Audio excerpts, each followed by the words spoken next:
Hello, everyone. Welcome to today's session to our members and our guests. I'm Stephen Longmire, your moderator for today, a DIA past president and a member of the DIA Board of Directors. Two key mandates of the Digital Imaging Association are to provide education and networking opportunities for our members. I hope you find the educational aspect worthwhile, and we do invite your feedback. Membership is comprised of pre-press, printers, packaging converters, designers, advertisers, print buyers, equipment and consumable manufacturers, as well as vendors. If you're with us today as a guest, please consider joining the Digital Imaging Association. Today's session is an example of the high caliber meetings of which we run.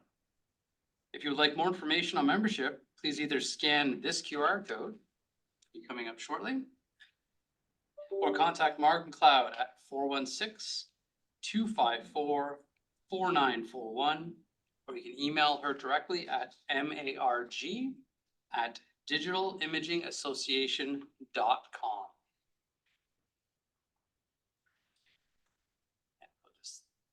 Here we go.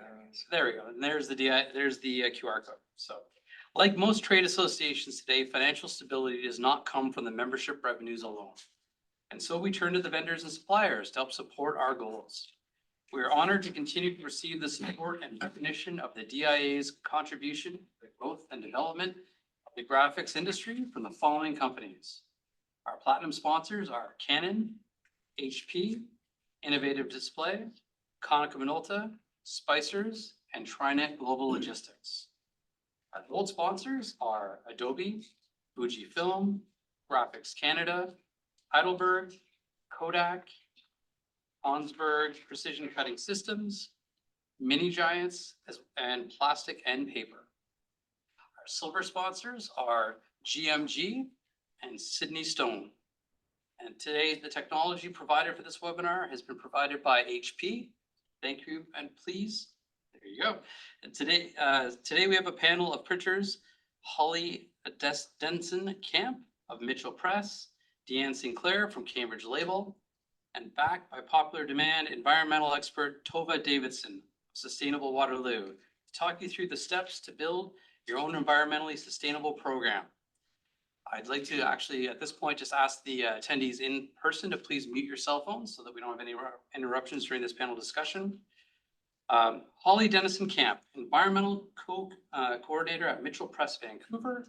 Holly graduated from UBC with a bachelor's in environmental and sustainability, and has been applying her specialization to the world of printing.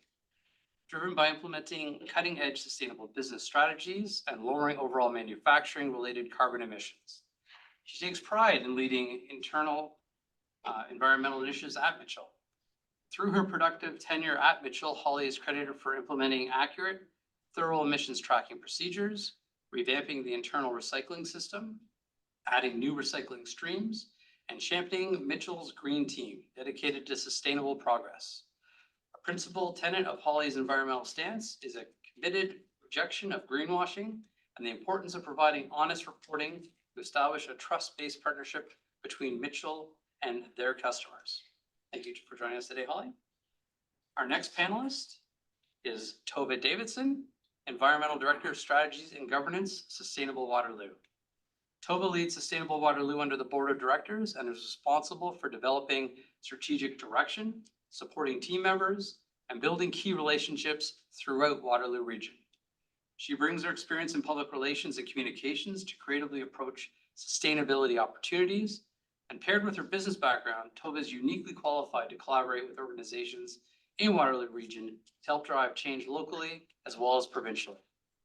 She's a former recipient of the City of Guelph Mayor's Award of Excellence and a member of the Guelph Mercury's Top 40 Under 40.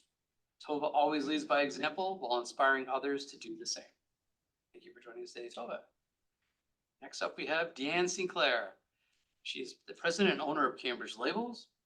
Deanne Sinclair is she's a passionate entrepreneur and a proud family business owner at Cambridge Labels, where she's worked for the past 13 years. Deanne applies her formal business training to leading change within the operations, finance, and marketing teams. And in addition to her managerial responsibilities, Deanne is also a major advocate for innovation in the printing industry. Under her leadership, Cambridge Label purchased a digital press laser die cutting machine, shrink sleeve equipment, and a brand new state-of-the-art flexible press, leading the way to new business opportunities. Deanne has an honors business administration degree and a master's of business degree from the Ivy Business School. And Deanne is a director of the Digital Imaging Association. Thank you, Deanne, for taking the time today. Okay, so at this point, I would also like to encourage people in the room as well as online joining us remotely to submit any questions you have for the panelists today. We have sort of touched on some key questions, but there's one subject that's sort of very provincially or municipality based that's limiting, which is kind of the access to what perhaps grants are available governmentally. So we're kind of tabling those questions, and we encourage you to seek out locally what is available in your region. And we encourage any other types of questions.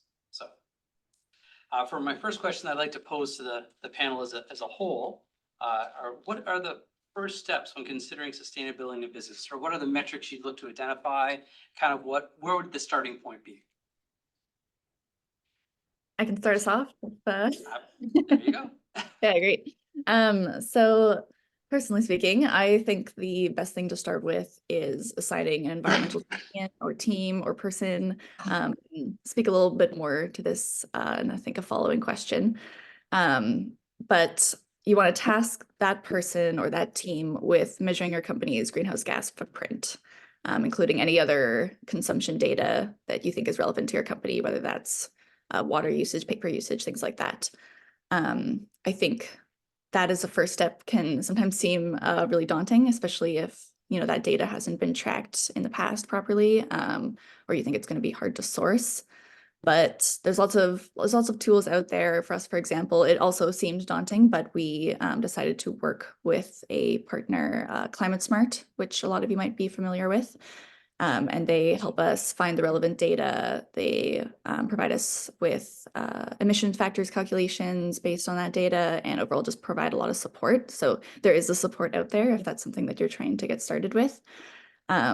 Because just if you don't have that baseline determined, you're not going to have any idea of your current footprint, where to start, what maybe you're lacking and what areas you're lacking in, or what areas you're already doing really well in and maybe you can, hold off of for a little while. So that would be my first step.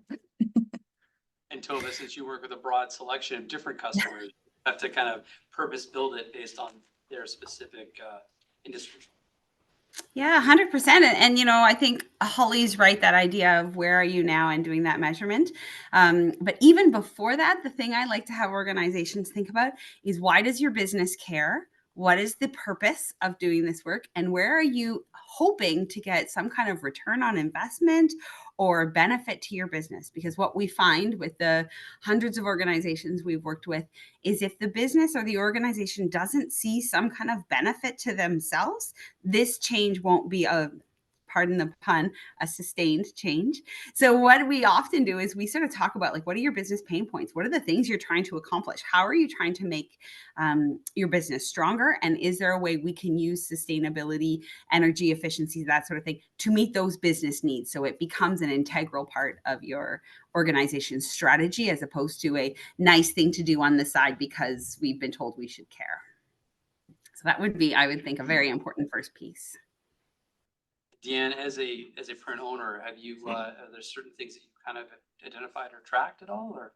Yeah, I think that what Tova just said really resonates with me, because I'm going to be honest, I'm a business person through and through. So if I'm going to kind of enact some type of environmentally friendly change, I do want to see it have, obviously a positive impact from an environmental perspective, but also on the business side, dollars and cents wise, it needs to make sense. It can't be totally out in left field for me to want to enact that change and have it be a sustainable change. So I kind of look for those two facets. Will it, say, drive down operation costs? That's one thing I look at, and I look at them, we're a smaller business, so I don't, I kind of look at it on a project by project basis, as opposed to kind of setting out to do a fully comprehensive annual plan from the get-go. Resources are limited, so I just kind of take it step by step, project by project. And if I can jump in, there's we found through both research and our work with organizations, there are typically 5 places that an organization is going to get some kind of return on their investment. One, as Deanne talked about, is operating costs, keeping your operating costs down. A lot of people forget that environmental action is energy efficiency. It's so simple. A lot of times, if you just remember that way, you use less energy, you're going to save on operating costs. But there's 4 others. One is attraction and retention of employees. People really want to work now in places that are aligned with their values. We see that there can be a risk mitigation piece, whether that's reputational risk, whether you're looking at reporting risk, whether it's actual climate risks. If you're doing climate adaptation work, like is your building at risk from a major climatic event? Another is green branding. So that one's a big one. And I know Holly is so passionate about this one, that it's green branding with measurement. So you're not greenwashing, making sure those 2 things are tied together. And I think we'll get into that. The last one is, and this one I think is a really important one that most people don't think about, but standard operating practices in any business come from practices that are not sustainable. And so if you commit deeply to sustainability, your organization just intrinsically becomes more innovative, because you start to question everything. You need to not do things the way it's always been done.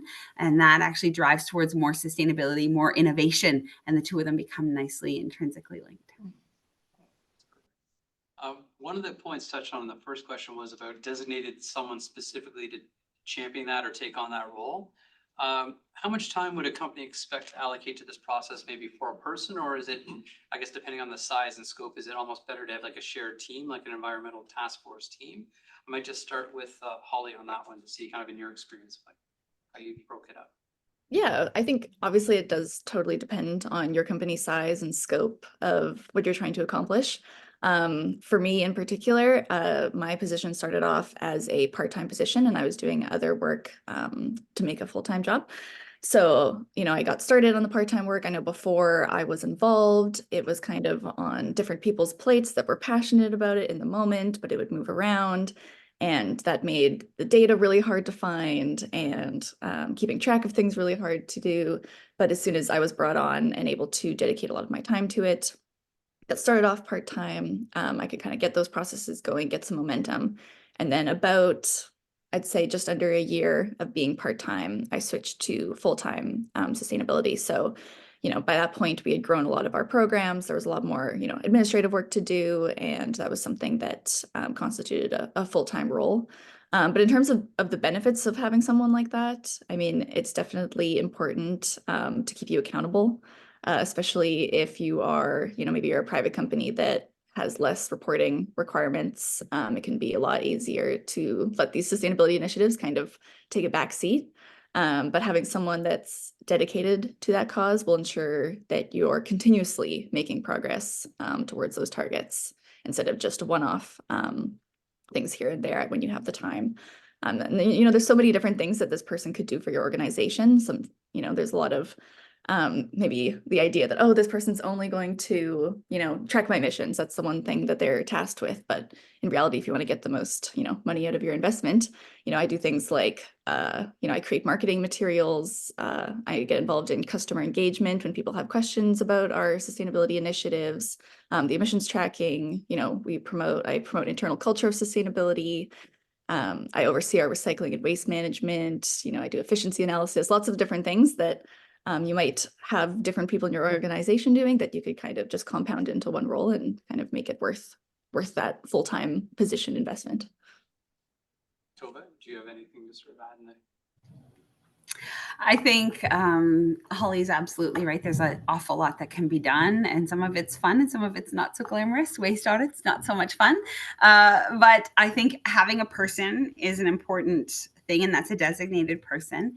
One of the things we're thinking about when we work with organizations is, how do you enable that person? So executive sponsorship of their work and buy-in is critically important. If that person is hired and there's no buy-in or support from senior leadership, there's a major letdown when they try to implement anything. So that's important. And then Holly alluded to this earlier, the creation of what we call a green team. Holly would be what we call a champion, and then a green team is central. And oftentimes that decision making and implementation happens through a green team. And the green team needs to be cross-departmental. It needs to include finance and communications, operations. We've seen stories of organizations thinking, oh, we're going to do XYZ implementation project, and they don't talk to the people who do the job day to day, and it doesn't work because they didn't know the practicalities of doing that. So I think it is both. In terms of the amount of time, that really is a very difficult question to answer. Depends on how deeply you want to do your transformative change in your organization. Depends on what's the scope of the impact you're hoping that they're going to have. But as Holly so eloquently said, there's an awful broad range of things that they would be working on. And that can be in any size business. Sometimes the green team is the entire team if the business is small enough. And that's a great point too that you mentioned, Holly, about the marketing of it, because if this is such an opportunity to promote the company and the environmental initiatives you're taking, it's good to have that person in lockstep with it. So, Deanne, did you have anything to? And when you did some of your project by project, is it a certain allocation of time that you're finding, or is it people that your other resources as well that you're able to lean on internally? Yeah, I can definitely relate to things falling to the back burner, if I'm being very honest, because as a business owner myself and trying to keep tabs on all areas, I've historically kind of been our environmental champion, but I'm starting to rope in some of my colleagues on this. They can better keep the ball moving, driving forward for me and keep me accountable. So yeah, definitely a lot of benefits to having other people on the team to kind of co-share the role of the digital or the environmental champion. I can see if you're doing a team, it'd be great to have people from different departments, so you're getting different contributing backgrounds and things like that. Are there certain areas you kind of look at trying to get a big cross section of a team? Maybe I'll start with Holly. Like, do you have people from like estimating and production and kind of different categories so they have certain niches of expertise and can kind of help offer some input? Yeah, definitely. That's something that was really important to us when we started our internal green team. Just for, yeah, like for that piece of consultation, it's really important. For example, like when we redid our internal recycling signage, it seems like a somewhat simple thing, but having enough people to be able to consult with and say what actually makes sense when you're looking at all of these signs, what's still not clear, what information is missing, what would make it, more impactful. You're going to have different departments that use different materials a lot more. So in the accounting department, for example, they were like, what do we do with these, envelopes that have plastic in them, or all of these different things? Like, I want the signage to be clear on that front because I've heard X, Y, and Z, and I don't really know what the right thing to do is. So having that involvement from different sides is really, really important. And if you can't, obviously green teams are often more of a voluntary committee, internal committee. So, it's on top of people's existing jobs.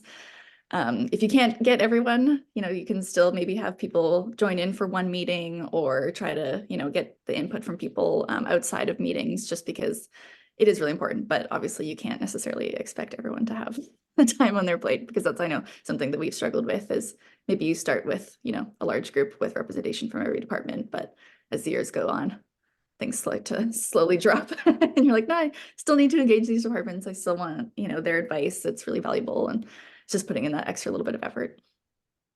Almost becomes like a blocking of time where it's not negotiable. These key events will have to have these key members there present. Totally. Tova, in your experience as well, different areas across multiple selection of companies? Yeah, I think Holly's right. You need to have a cross representation in your different business areas. The other is the sort of the business operations areas, not to forget how important they are. The comms team, human resources, really important, because Holly alluded to cultures of sustainability. If you don't build that, implementation becomes very difficult because it's not considered a priority for the organization. The one I like to really emphasize the most, though, is actually having someone from your finance team as an integral partner to your sustainability work, because there are really important business cases that need to be made. Back to my very first comment about what is in it for your business, where is that return on investment going to come from? If you can have someone from the finance team do not only the standard return on investment and payback periods, but also life cycle costing. So there may be a slightly higher upfront cost. What is your operating cost implementation? And that's not just energy. It can be efficiency of your staff. It can be maintenance. It can be waste and waste haulage, all of that kind of stuff. If you can look at that from a finance point of view and actually do a very clear, fulsome review of projects from a finance lens, oftentimes the sustainability solution is less expensive for the organization than the standard business as usual practice. And so having that partnership deeply ingrained and understood and be a part of how you actually pitch and plan your sustainability projects is a critical piece to your success long term. Yeah, and to add to that, it's actually been very easy for me to get my accounting team involved and excited because accountants love saving money. So, which is linked with sustainability, truly. I did a recent upgrade. I upgraded to my Flexo presses to LED from a UV curing system and was able to save substantially on hydro, and accountants get so excited about that. Absolutely. Penny saved is a penny earned, right? So- Yeah. Perfect. Holly, you just sort of mentioned too how you utilized kind of a company, a third party to kind of assist in some of the beginning process, I think. When looking for a partner to help with sustainability goals for like our members, what are sort of the specific things they should be looking for when picking a partner? Because I know there's a sort of a big selection, or even like some SHRED grant application companies can then almost get into that sort of gray area too, where they can help get some government. Is there some sort of key things you should be looking for in a partner? Yeah, I think that's really important. I know lots of people have trouble with this. I think it can be hard to see, you know, who you trust in this field. Obviously, like I said, I am very anti-greenwashing, and I would say that I've developed quite a knack for picking it out. And so I think that's something that can help a lot with picking a partner, is kind of developing the skill of being able to identify when someone is really making a backed up claim. So I do this quite a lot, like if I'm bringing on even just like a supplier, even if it's not someone that I'm necessarily working with on, you know, a specific sustainability goal.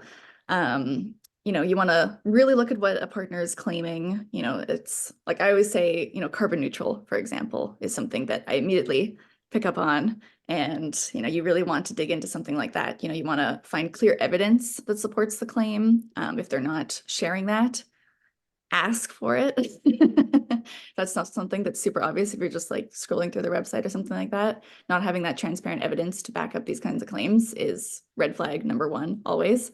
Yeah, and I just always say there's no harm in asking. You know, I like to set up meetings with partners, and more often than not, you know, you'll find out pretty soon who actually knows what they're talking about. You know, I've literally had meetings with people that market carbon neutral products and don't understand what like different scopes of emissions are, or don't even know the carbon offset projects that they're funding. They're like, oh, there's someone that knows that. And it's like, if they really care and they're really committed to this, they're either bringing that person to the meeting that knows what they're talking about, or they themselves can speak to it and are knowledgeable.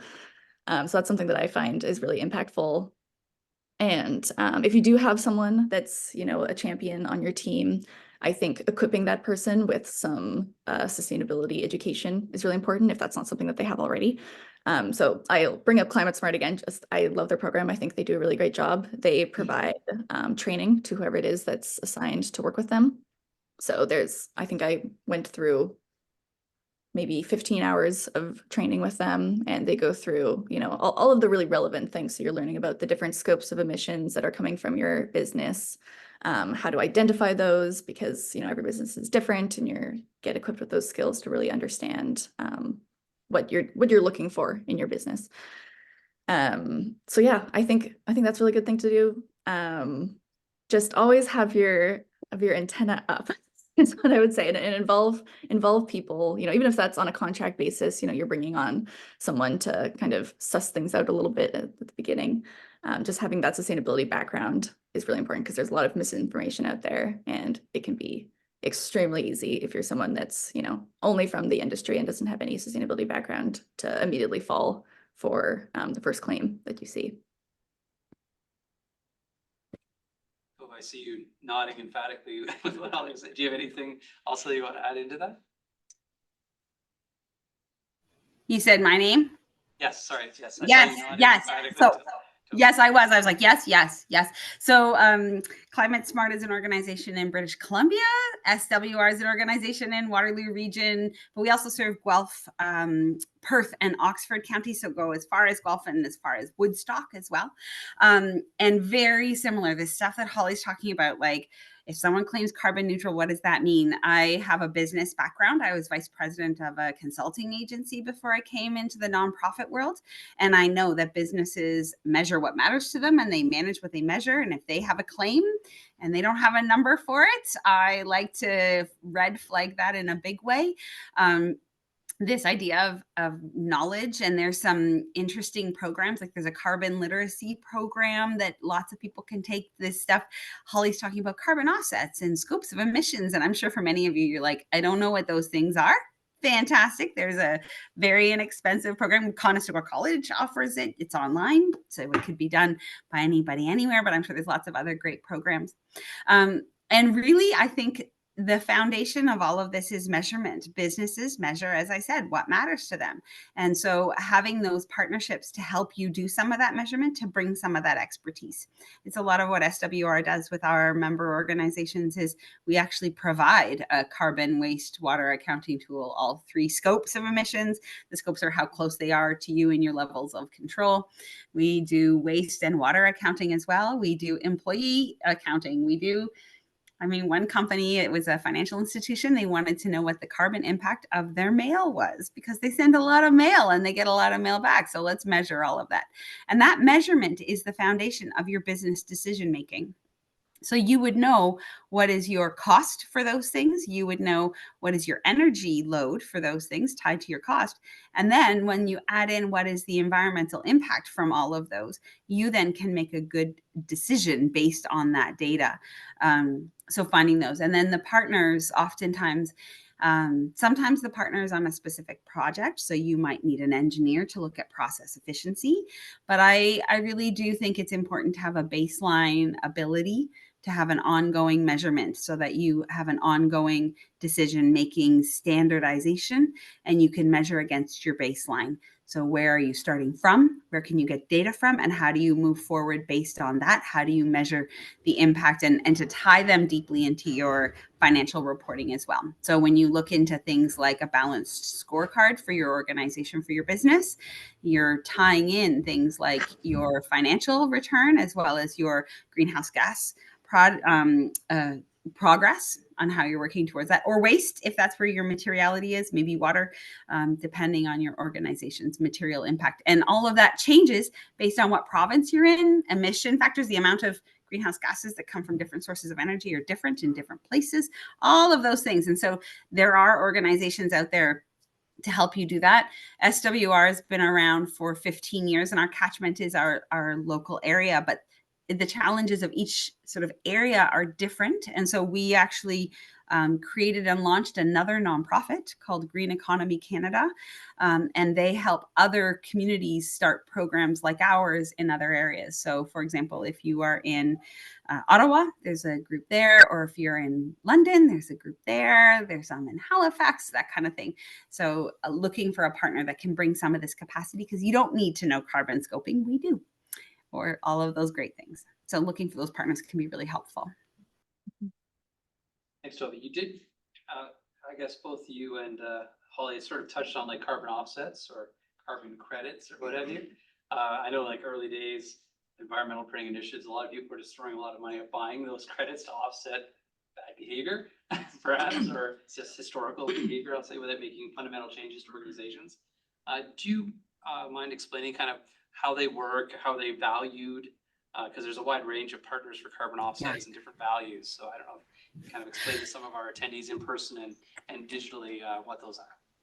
This is a big hot topic, and it's a question mark of how do you do this. So I want to start anything about carbon offsets by saying that the best thing you can do for your environmental footprint is to be more efficient with your energy use and reduce your energy use. That comes before any carbon offsets. And there's 2 reasons for that. One is that you're actually reducing the number of emissions. That's a good thing.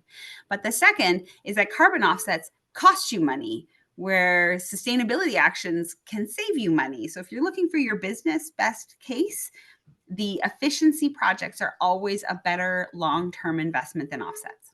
Okay, so all of that to sell why I think you need to do reductions first.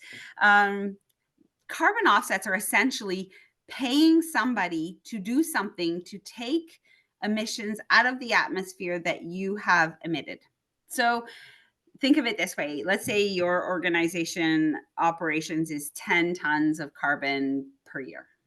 That would be a very good result. Let's say you're at 10 tons, but you want to say you're carbon neutral. So you would find somebody who, say, plants X number of trees per year. Those trees are projected over a 10-year period to take 10 tons of emissions out of the atmosphere. And that says you claim to be carbon neutral. That doesn't mean those tons that you emitted aren't there. It's over the long term, you're doing something to make up for what you're doing, and you're paying someone else to do it. A good example is bullfrog power. That is an offset. Has anyone heard of bullfrog power? I'm looking at the room. Anyone? Hands up. Anyone? Good. Okay, a couple. What bullfrog power does is it says you still use the electricity at the same emissions rate of everyone else. We're just going to put that equivalent amount of electricity back into the grid to offset the amount that you're using. That's a classic offset. If you put solar panels on your roof and the energy from the solar panels go back into the grid instead of being used on site, that is an offset. You're offsetting the amount that you used of carbon from the electricity grid from those solar panels. And one of the big flags is that not all offsets are created equally. Some of them are total garbage. You have no way to know whether they've done it or not. The David Suzuki Foundation has a good list of what are the good credible offsets in Canada. I see Holly nodding. I love it when the other panelists are like, yes. So if you're looking for offsets, go there. That is a good, reliable list. They did really good due diligence to make sure that they are reliable. The other thing is to remember there is carbon tax here. So every in Canada and in some jurisdictions, it's a different system. But for every ton of emissions you emit, you pay for it through things like your energy, et cetera. And so it is a better business case to reduce than to offset in some way. Do you have anything to add to Joseph's statements? Yes, sorry, I was just looking through because I have the David Suzuki guide to purchasing offsets, which I love so much, and it taught me so much. So I'll drop that into the chat, or maybe I can send it to someone to distribute out afterwards. That has a lot of really good information. But yeah, I completely agree with everything that Tova was saying. I think you need to be really mindful of your reasoning for purchasing carbon credits.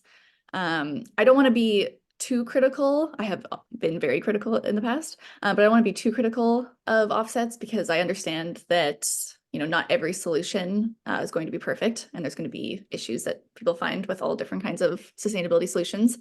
But I see carbon credits as either a stepping stone or a bridge to more robust action.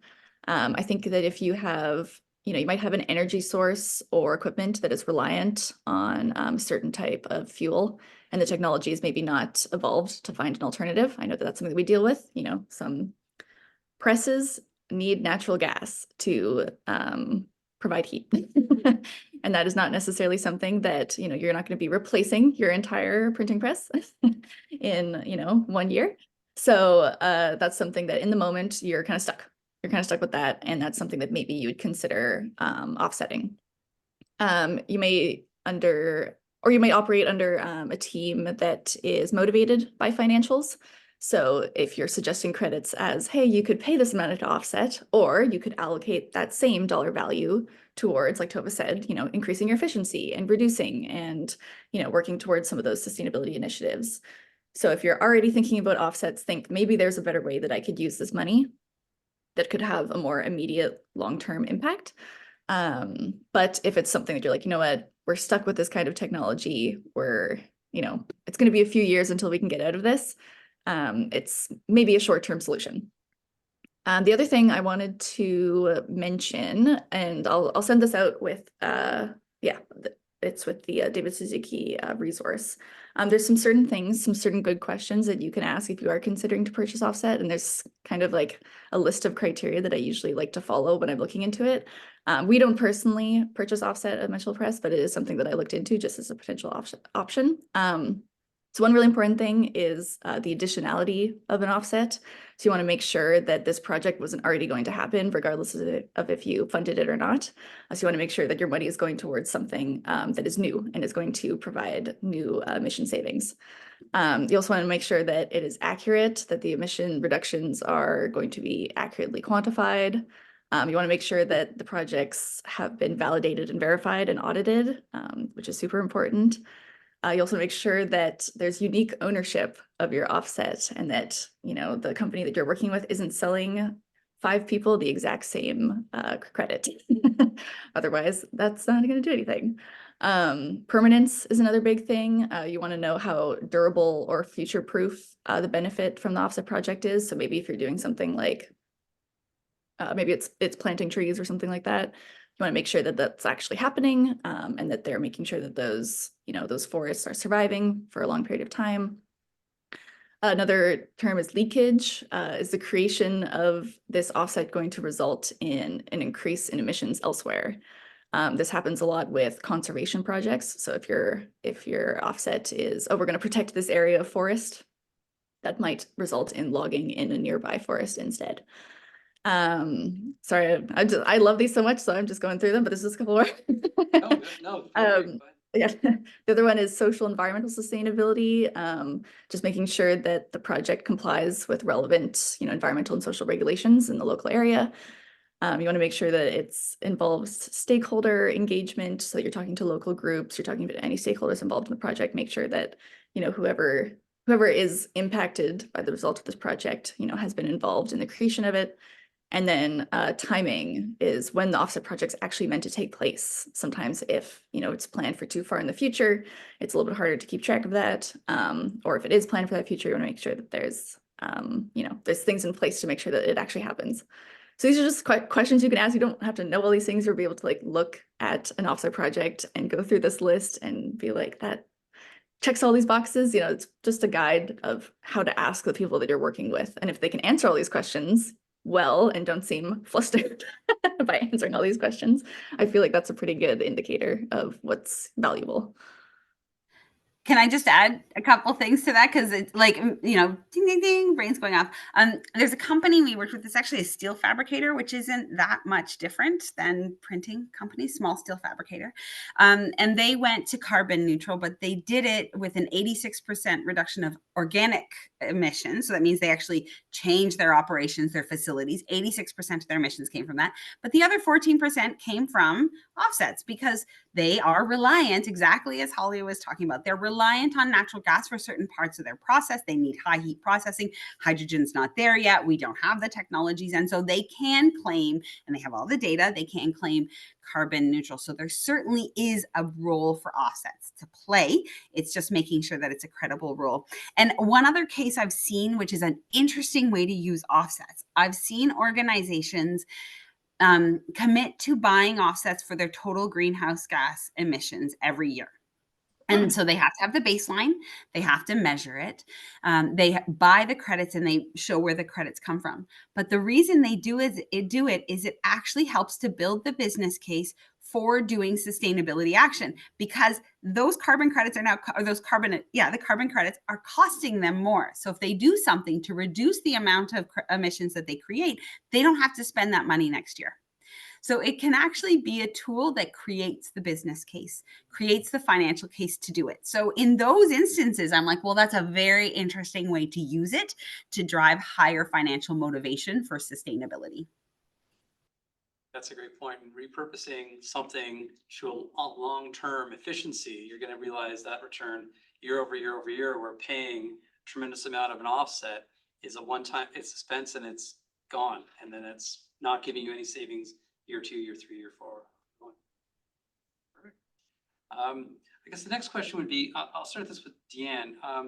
What did you kind of find is the most difficult thing in terms of identifying and maybe or obstacle you had to overcome for a sustainability journey? Was there like one specific thing, or how would you advise others to tackle a specific obstacle if it was a really challenging one?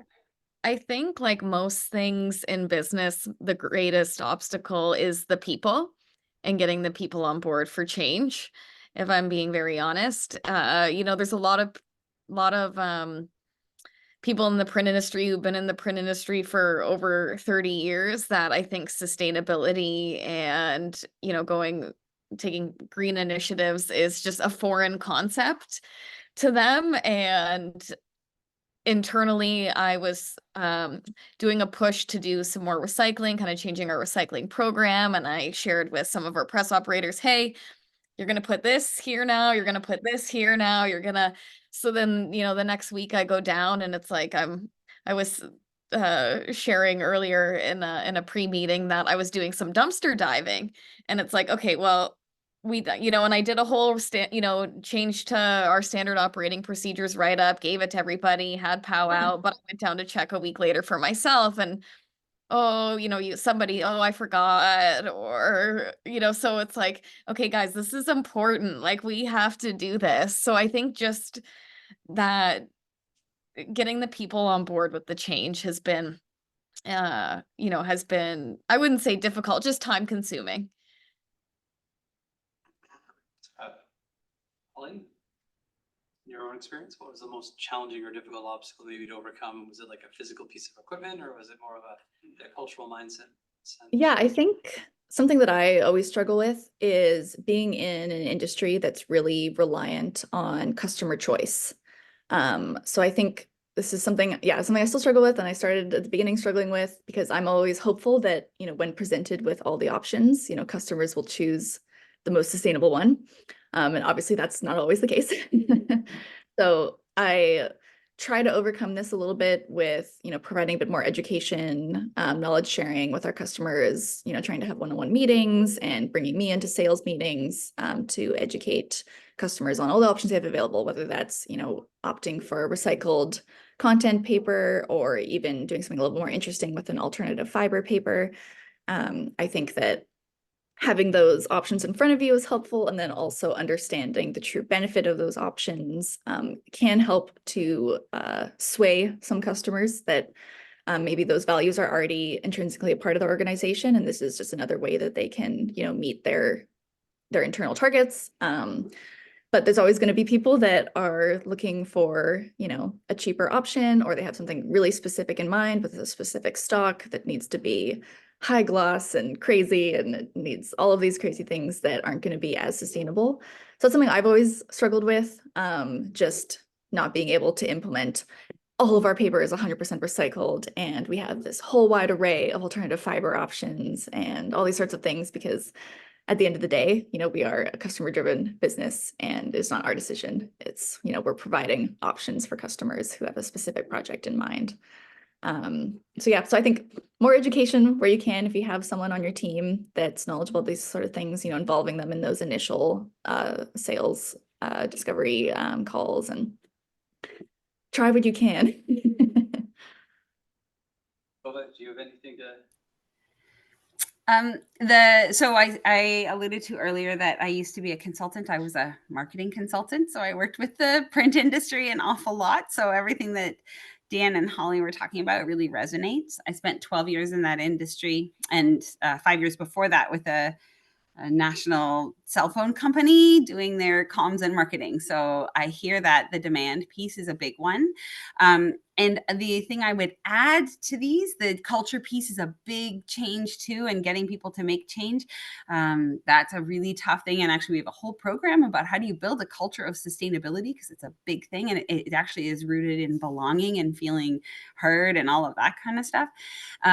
The other thing I would add, because it's a yes and, is that it's the competing priorities are often a challenge. And Deanne talked about this earlier. Like, there's so many things that a business is thinking about. You're thinking about your bottom line. You're thinking about retaining your employees. You're thinking about your reporting.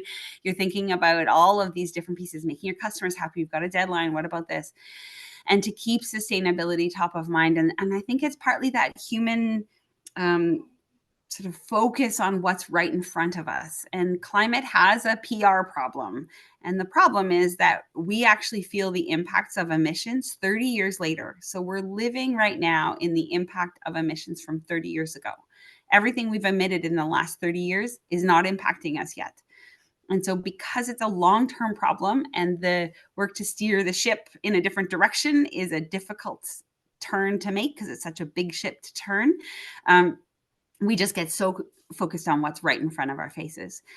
So I would think that would be a big thing. And that's why we talk a lot about it being deeply embedded into the strategy and the core beliefs of an organization, because it has to be a long-term priority. For a company to hire someone like Holly, or for Deanne as a business owner to say, I'm committed to this and I'm going to keep working away at it, and to go and dumpster dive and check how people actually did that, like, kudos to you. We do the same thing. Most organizations would never do that kind of a check.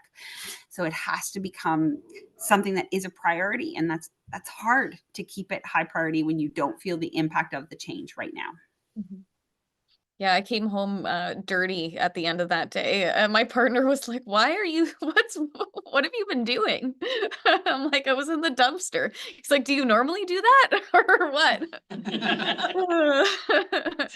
But yeah, I think what's interesting is the other piece is the product offerings to the clients. And I have a lot of clients that are interested in sustainable product offerings, but it's difficult at times to get businesses to adopt. They're interested in it until they learn that it's a little more expensive. There's some people who will do it, but I'm still finding that to be a bit of a challenge as well. And also just the challenge of, I had a client out in BC, and I was shipping labels to them, and I got feedback, you guys use too much packing paper. Really, for us, we're a sustainable company. We want you to dial back the packing paper. So we dial it back, and then they're like, "Oh, your product arrived damaged. We need more packing paper." So yeah, always a juggling act. Back in the day when I was in the marketing agency, I always, and this is like 10 years ago, Roland Enviro 100 was my go-to paper. Every single time, that's the one. I'm using that. Unless somebody pushes me to use something else, that's what I'm using. And they had a coated and they had an uncoated, and I just didn't even ask. I was like, "Oh, what do you want?" And this is what I specified. And so, as a printer, you could say our house stock, like you've got a house wine in a restaurant, our house stock is this one. If you need something else, we will do that, but this is where we go to. And it actually, when you can say that, there are calculators you can use that say, by making this choice, this percentage of our printing was done on this paper, and the impact of that is this much. And it's not just greenhouse gases, it's waste, it's biogas, it's bleach, it's all of these things. On the back of SWR's annual report that we do, there is a calculator we use to say we printed this many, and this is the impact of using 100% recycled paper. And if I were a printer, I would be putting that on the front page of my website. It would be on every proposal. This is the change we've made, and we're here to support you in making that choice. Actually, Yeah, in if I addition to that, too, sorry, Holly, you could actually let the customer that's buying, the print buyer or whatever, let them know what the savings is and what their decision made. And then they could promote the fact that by them buying this way, they've done that as well. Like, it could be printer based and customer based. Sorry, Holly. I didn't mean to jump. Yeah, no, that's exactly. I think too, there's still a huge amount of misinformation in the printing industry about recycled paper, and it's something that I come into contact with all the time.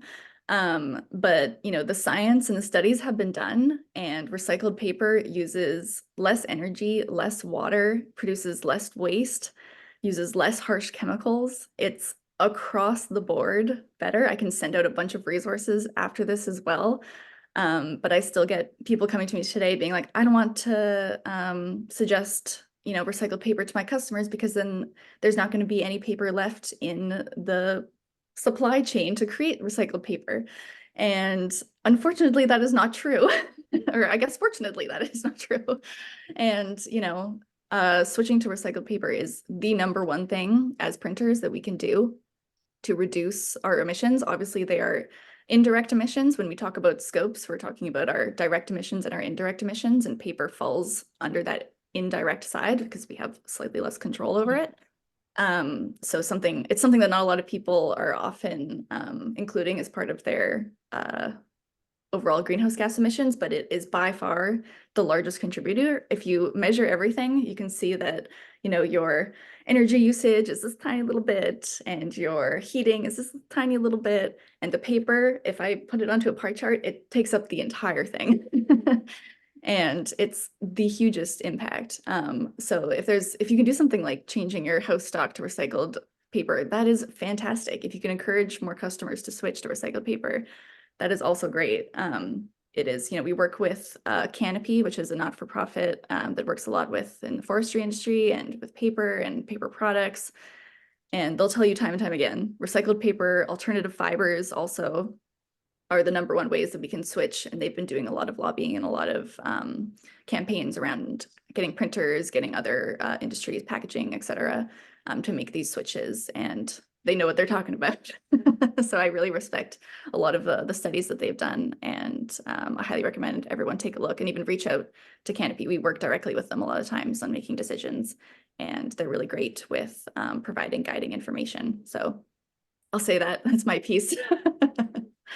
Well, and we've touched on a lot of what the next question was going to be, but there's a little bit extra here. So I'll just read it in its entirety. We only need to touch on the ones that weren't covered in the paper discussion, but since most of the consumers here is paper recyclable, and that's the main focus of sustainability, but should the industry also be putting more focus on inks, toners, coatings, and packaging materials as well? Because everyone keeps thinking paper, which like consumers, but in terms of like inks, toners, coatings, and packaging materials, Deanne talked a little bit about packing for shipping, but yeah, feel free.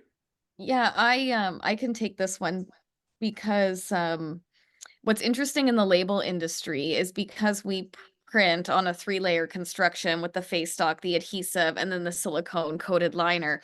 That is not a recyclable substrate. It's 3 different components. It's something that the label industry is battling with, worldwide. And to the point about misinformation, there probably are label printers out there that will tell you they have a fully recyclable green option.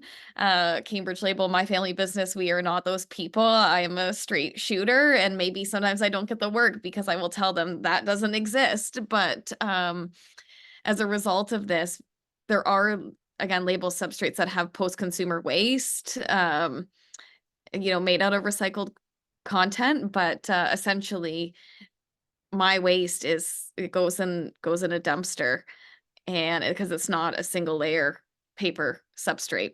So I'm being forced to look at all the other variables of my input, my hydro consumption, even my waste collection practices. We put in a dumpster a number of years ago, a compactor, so that we could reduce the frequency of pickups. So I'm looking at other ways that I can be more sustainable and efficient, because label substrates are not one of those ways. And it's really interesting because I always say that one of the enemies of the environmental movement is the requirement for perfection. Everybody needs to find the place where they can make the change and take the next step, and then take the next step, and then take the next step. So as Deanne was talking about it, like, this isn't something she can change because of the product she offers, but these are the things she can do instead. And I want people to feel encouraged, not discouraged, not down, not despondent about this. There are so many things you could do. We've seen we work with some marketing companies and printers, and we've seen them have policies where, for example, the offcuts, they have standard pieces local nonprofits would like to have printed, and they print something on the offcut. So there is less waste. It goes to a nonprofit or their own marketing pieces. You've got a strip of labels that are left there. Print something else on that strip. Don't use it as waste. It can take a bit of creativity, but once you start to do that, and you could use it as a corporate social responsibility piece, if you were doing it for a nonprofit, you do the printing for them. They get labels. It costs them very little, if nothing at all, because it would have been waste. And then you publicize, we support this organization with X product. There are so many win-win-wins that you can find if you think differently. And that goes back to that thing I said about sometimes sustainability is what drives your innovation as well. It's a great point. Before you even brought that coming back home point, Tova, I thought immediately, this is driving back to, if you're thinking innovative about one thing, everything else is affected by that new way of thinking. So perfect. I'd like to ask the panel, all three of you, do you think that an industry association can help play a role in helping printers become more sustainable? Obviously, we're going to be promoting post-event here a link. Tova shared the paper calculator. Thank you, Tova. And Holly's mentioned she's going to be sharing some resources as well. Are there other associations, or do you think that association can play a part in this? I'll open it up to the whole. Yeah.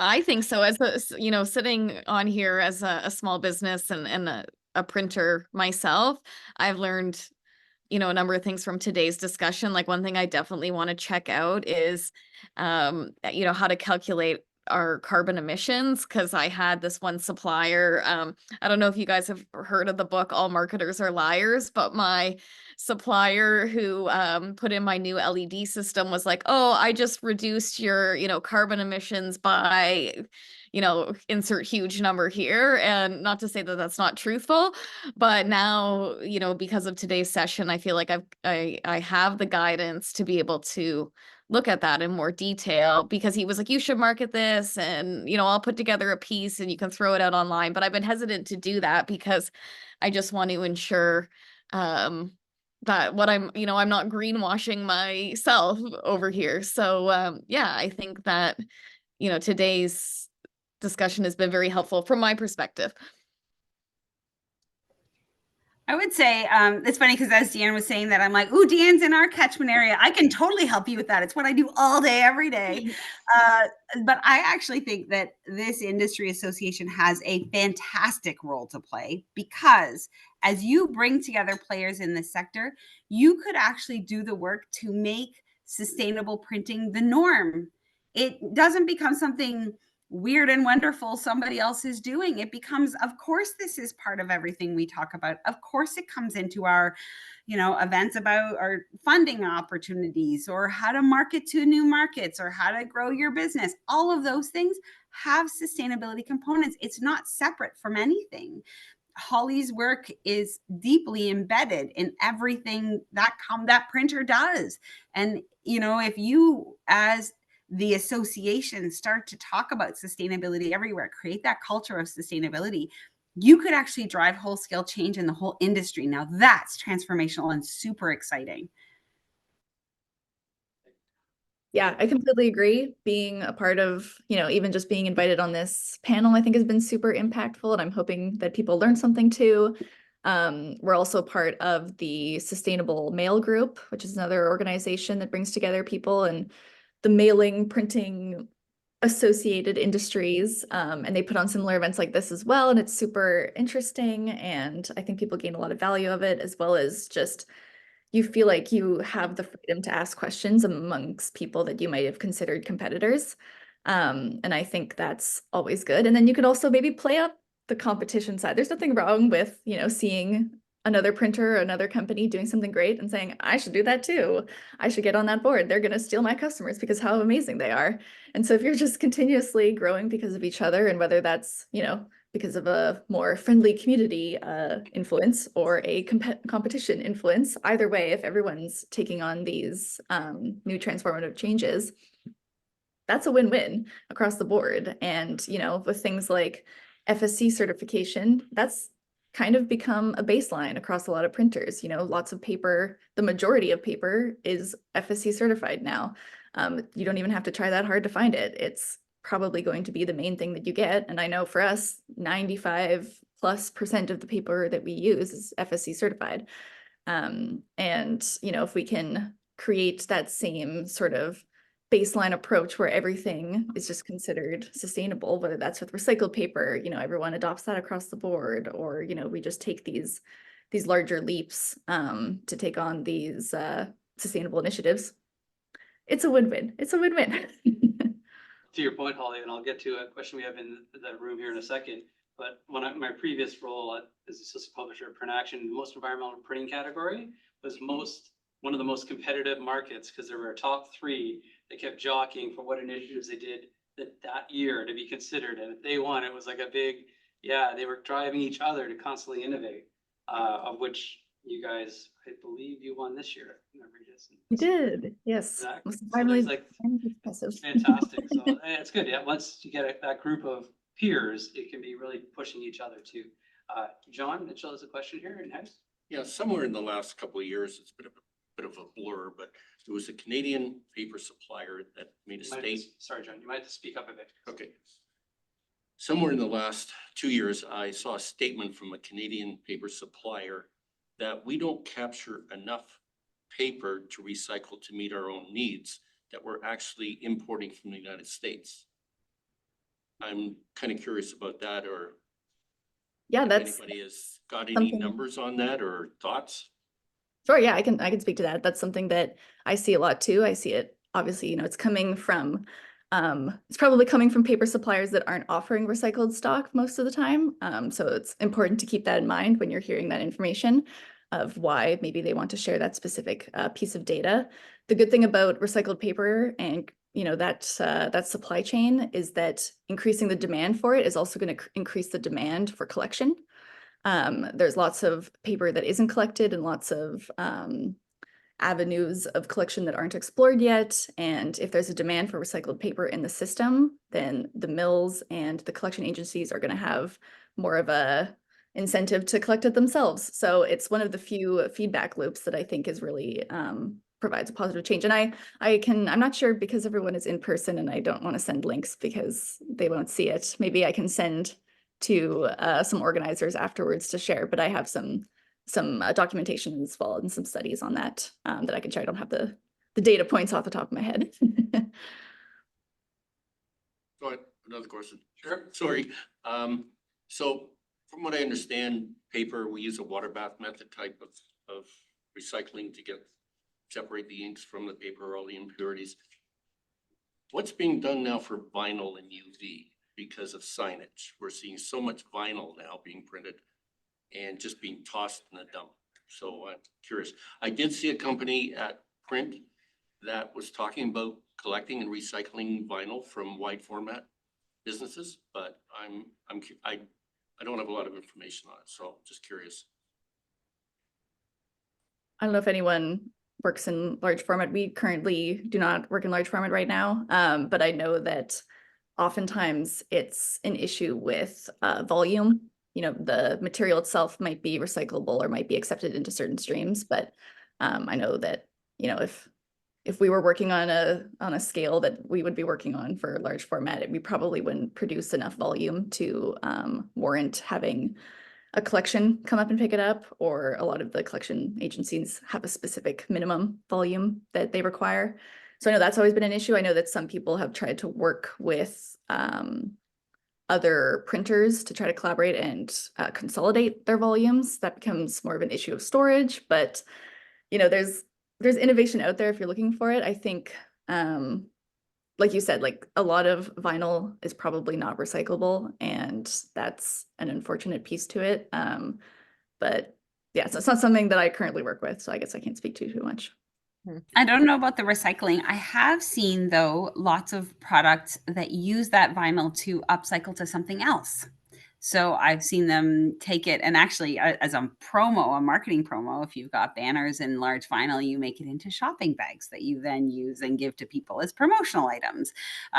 There's companies that use like the vinyl tarp wraps that are all designed and printed, use them to make messenger bags and wallets and all of that kind of stuff. So while it's not direct recycling, it's something that can be considered. And the thing I think Holly was really getting at is that as market demands things, both in the paper and the vinyl, innovations will come if there is market demand. So part of the role of an association like this could be communicating that there is interest and demand for a recycling option for large format vinyl printing, and pushing on that for the innovators to consider this as a viable option for them to consider. Comment here also is boat covers, I guess, vinyl winterizing boat covers. Another question here from Dan Thompson. Yeah, you guys were talking about indirect emissions, and the biggest indirect emission that I can see with our organization is shipping, and like shipping the most effective way. Can you do a global, what is the best method, the greenest method to ship currently? Like FedEx has their extra charges, UPS, there's the post office. We sort of always go with slower is probably greener, but I don't know. Is that true? Yep. Yeah. I'd say ground shipping is usually the most efficient. Yeah. Yeah. Train better than truck. Yep. Boat better than plane. Mhm. And actually, a lot of the technologies in transportation emission fuel options, so fuel switching, is looking for long haul and heavy freight. So planes, trains, big cargo boats, that kind of stuff. They're looking, the technology is not going to electrification in all likelihood. It's probably more likely going to hydrogen. And assuming that it's hydrogen that's charged from a renewable, it could be a very green solution. If it's hydrogen that's charged from fossil fuels, then not so much. So when you hear people talk about blue hydrogen, green hydrogen, gray hydrogen, that's what they're talking about. Hydrogen's almost like a big battery system that you can recharge and that sort of thing. But certainly you're right, slower better, ground better than air, train better than truck. Yeah, collective. It's like the transit system of stuff. And hydrogen takes an incredibly amount of energy to pull it apart from water to separate it from oxygen. So to Tova's point, yeah, if you don't have a clean source of energy to begin with, you could be a negative on the whole thing. So hydrogen is not intrinsically sustainable, not necessarily. Yeah. And that's not ready. That technology is not in place right now. That is not an option. I was just giving you a vision into what I'm seeing, at least for the future, for the next X number of years down the road. And we have a chat here from Christopher, just asking for the Sustainable Mailing Association information. So we'll get that. Yeah. So Holly's going to send everything to, if you don't mind sending it to Mark, Holly and Tova will get it disseminated to the people here in the room and also online. Sure. Well, we're actually over time, but the time did fly. It was a fantastic discussion. Thank you very much. I'd like to definitely thank our panel for dedicating the time today. Holly, Tova, and Deanne, thanks so much for joining us. I'd also like to thank our sponsors, our platinum sponsors being Canon, HP, Innovative Display, Konica Minolta, Spicers, as well as Trinet Global Logistics. Our gold sponsors are Adobe, Fujifilm, Graphics Canada, Heidelberg, Kodak, Kongsberg Precision Cutting Systems, Mini Giants, and Plastic and Paper. Silver sponsors are GMG Color and Sydney Stone. We'd like to thank HP for the technology donation today. As well as those that are attending in person in the room, we encourage you, there are samples in the front lobby here from Arriva, Domtar, and Spicers to pick up in terms of sustainable paper samples and offerings. So I also would like to, our next meeting is April the 17th. It will be topicking Drupa, preparing for Drupa. So I encourage you to please join the DIA today. Here is the QR code that we'll hold for a while and give you the ability to scan. And once again, thank you for joining us today. We hope you found it educational and fun. An appreciation of everyone on the panel's time today. We're going to be donating a donation to the Canadian Print Scholarship Fund. So I'd like to thank you very much today. Thanks for having us. Thanks. Thank you.